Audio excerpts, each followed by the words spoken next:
साथियों, आप सभी का इस प्लेटफॉर्म पर स्वागत है। यहाँ पर हम लोग सिल्वर लाइन पब्लिकेशन के द्वारा एनसीईआरटी आधारित जीव विज्ञान प्रश्न कोश प्रकाशित किया गया है। तो इसको हम लोग कवर कर रहे हैं और आज की वीडियो में हम लोग इसमें दिए गए 50 प्रश्नों को देखेंगे। तो चलिए प्रारंभ करते हैं। इसमें पहला प्रश्न है कि अमीबा के शरीर से बाहर की ओर परिवर्ती लंबाई के प्रवर्त उभरते हुए दिखाई देते हैं, मतलब इस तरह की संरचनाएं दिखाई पड़ती हैं। उन्हें क्या कहते हैं? उन्हें पादाप कहते हैं या शूडोपोडिया कहते हैं। अमीबा जो है एक प्रोटोजोआ है जिसमें एक एकल कोशिका होती है। अमीबा की बदलती हुई आकृति किसके बनने के कारण होती है? तो ये पादाप, जिसे इंग्लिश में शूडोपोडिया कहते हैं, इसकी वजह से होती है। अगला है, निम्न में से कौन एक कोश की संरचना का उदाहरण है? एक कोश की संरचना का, तो जो श्वेत रक्त कणिका है, व्हाइट ब्लड सेल, ये एक कोश की संरचना का उदाहरण है। देखिए, जो रेड ब्लड सेल होता है इसमें केंद्रक नहीं होता, जबकि व्हाइट ब्लड सेल में केंद्रक होता है।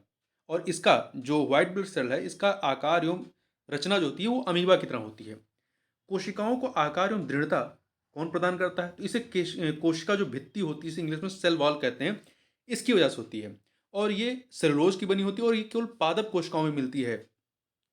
आगे बात करते हैं, सबसे बड़ी कोशिका का उदाहरण कौन सा है? तो शुतुरमुर्ग का जो अंडा होता है ये सबसे बड़ी कोशिका का उदाहरण है। और सबसे लंबी जो होती है वो तंत्रिका तंत्र की कोशिका होती है, जबकि सबसे छोटी जो होती है वो एक बैक्टीरिया होता है जिसका नाम है माइकोप्लाज्मा गैलीसेप्टिका सेप्टिकमा। माइकोप्लाज्म गैलीसेप्टिकमा, इस जो जीवाणु होता है इसकी कोशिका सबसे छोटी होती है। आगे बढ़ते हैं, क्वेश्चन नंबर 206 देखते हैं।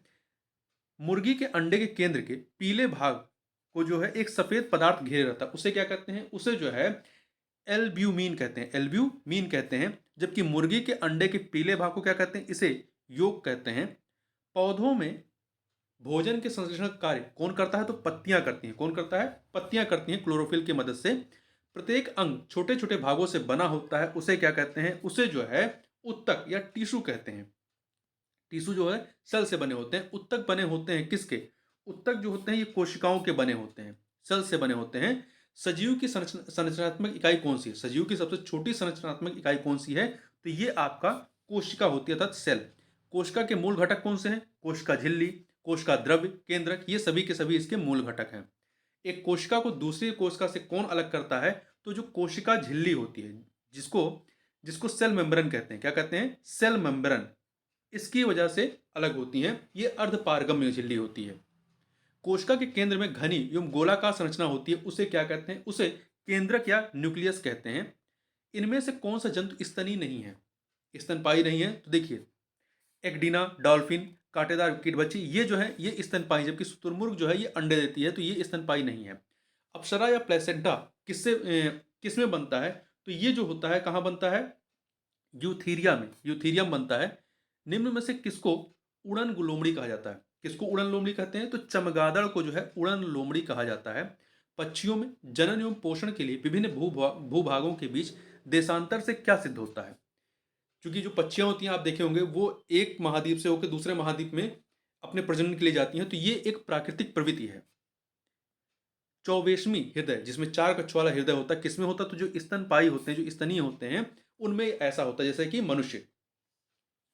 4 जोड़ी पैर किस वर्ग के जंतु में होता है?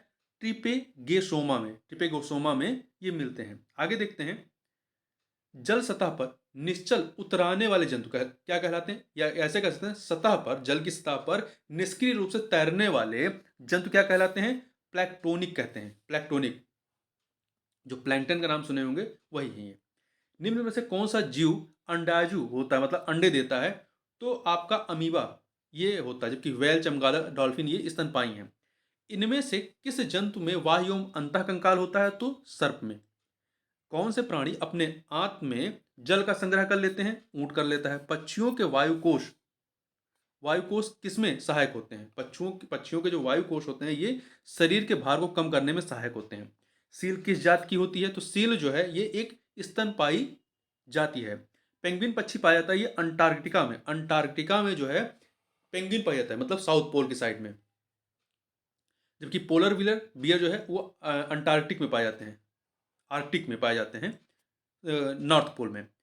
पाद विहीन उभयचर है। पाद विहीन उभयचर कौन सा है? तो इग्वियोफिस, इग्वियोफिस, इग्वियो फिश जो है ये पादविहीन उभयचर है, इसमें इनके पैर नहीं होते हैं। आगे बढ़ते हैं। इनमें से किसमें लार्वा और प्यूपा पर्वस्थाएं नहीं होती हैं? तो जो लाग का कीट होता है इसमें नहीं होती। इनमें से कौन सी एक कीट के शरीर का स्त्राव है? तो लाग जो होता है ये कीट के शरीर का ही एक स्त्राव होता है। मनुष्य की उपयोगी वस्तु को नष्ट करने में सबसे अग्रणी कौन है? दीमक। जंतु कोशिका में निम्न में से क्या अनुपस्थित होता है? तो जंतु कोशिका में आप देखेंगे कोशिका भित्ति नहीं होती है, कोशिका भित्ति नहीं होती, सेल वॉल नहीं होती है, ये पादप कोशिका में होती है। सजीव कोशिका के समग्र संगठक को क्या कहा जाता है? तो इसे जो है जीव द्रव्य या प्रोटोप्लाज्म कहते हैं। ऐसी कोशिकाएं जिनमें केंद्रक पदार्थ झिल्ली के बिना होता है उसे प्रोक्रियोटिक कोशिका कहते हैं। इसमें प्रोक्रियोटिक कोशिका में केंद्रक नहीं होता है। ठीक है, देखिए कोशिकाएं दो प्रकार की होती हैं, प्रोक्रियोटिक और यूकेरियोटिक। प्रोक्रियोटिक में जो होती हैं पदार्थ झिल्लियां नहीं, केंद्रक पदार्थ झिल्लियां नहीं होती हैं। क्यों? क्योंकि इसमें हिस्टोन, जो प्रोक्रियोटिक कोशिका होती है इसमें हिस्टोन प्रोटीन का अभाव होता है, जिसकी वजह से क्रोमेटिन नहीं बन पाता। जबकि जो यूकेरियोटिक कोशिका होती है उसमें हिस्टोन प्रोटीन होता है। केंद्रक में धागे के समान संरचनाएं भी होती हैं, उन्हें क्या कहते हैं? उन्हें क्रोमोसोम या गुणसूत्र कहते हैं। जैसे मनुष्य में 23 पेयर में गुणसूत्र होते हैं या 23 जोड़ा होता है, चिंपांजी में 24 होते हैं, बंदर में 21 होते हैं, जोड़े में, पेयर के रूप में। अगला है, जिन कोशिकाओं में झिल्ली युक्त सुसंगठित केंद्रक पाया जाता है उसे क्या कहते हैं? यूकेरियोटिक कोशिका कहते हैं। कोशिका द्रव्य के बीच खाली दिखने वाली संरचनाओं को क्या कहते हैं? इसे इसे रिक्तिका कहते हैं। क्या कहते हैं? रिक्तिका। पत्तियों में जो रंगीन संरचनाएं होती हैं उन्हें क्या कहते हैं? उन्हें प्लेस्टिड कहते हैं। प्लेस्टिड कहते हैं। पत्तियों में हरा रंग प्राप्त होता है किसकी वजह से? क्लोरोफिल की वजह से। पुष्पों का अध्ययन क्या कहलाता है? एंथ्रोलॉजी। एंथोलॉजी एंथोलॉजी जो होता है पुष्पों का अध्ययन होता है। वह पौधा जो नए संसार से पुराने संसार में लाया गया, ये है आलू। ये आलू है। आगे बात करते हैं, उन पौधों को क्या कहते हैं जिसमें कभी पुष्प या बीज नहीं बनते हैं? इसे क्रिप्टोगेप्स कहते हैं। आगे बात करते हैं, 243 नंबर क्वेश्चन को देखते हैं। नेशनल बोटॉनिकल रिसर्च इंस्टीट्यूट स्थित है कहां पर? तो ये आपका लखनऊ में स्थित है। वनस्पति शास्त्रियों के अनुसार स्थल पर सर्वप्रथम अपने आने वाले पौधे समान थे। किसके समान थे? तो ये जो है मांस तथा उसके संबंधी पौधों से के समान थे। केंद्रीय राष्ट्रीय वनस्पति संग्रहालय कहां पर है? तो ये कोलकाता के शिवपुरी में है। प्रसिद्ध वैज्ञानिक हरगोविंद खुराना प्रसिद्ध हुए हैं किसकी वजह से? तो ये प्रसिद्ध हुए हैं प्रयोगशाला में जीव संश्लेषण के स्रोत के लिए।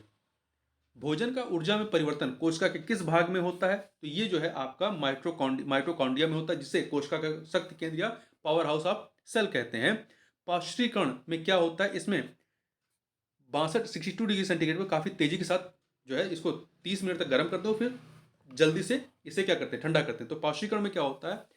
जो खाद्य पदार्थ है या पेय पदार्थ उनको सुरक्षित रखने के लिए, जिससे कि कीटाणु या बैक्टीरिया से खराब ना हो, तो ये एक प्रक्रिया है जिसमें बहुत तेजी से उसको पहले गर्म करते हैं एक सर्टेन टेम्परेचर तक, और फिर बहुत तेजी से उसको ठंडा करते हैं।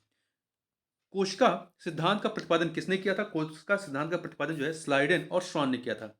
हरगोविंद खुराना को किस खोज के लिए नोबेल पुरस्कार दिया गया था? तो इन्हें जो है जीन संश्लेषण के लिए मिला था। देखिए 1968 में 1968 में जो है मेडिसिन के क्षेत्र में जेनेटिक कोड की व्याख्या एवं प्रोटीन संश्लेषण में इसके कार्य के लिए 3 वैज्ञानिकों को, एक थे आपके हरगोविंद खुराना, दूसरे रॉबर्ट डब्ल्यू होली और तीसरे थे मार्सन डब्ल्यू निरेनबर्ग, इनको जो है मेडिसिन क्षेत्र में नोबेल प्राइज दिया गया था। तो इस वीडियो में बस इतना ही। मिलते हैं नेक्स्ट वीडियो, तब तक के लिए बहुत बहुत धन्यवाद।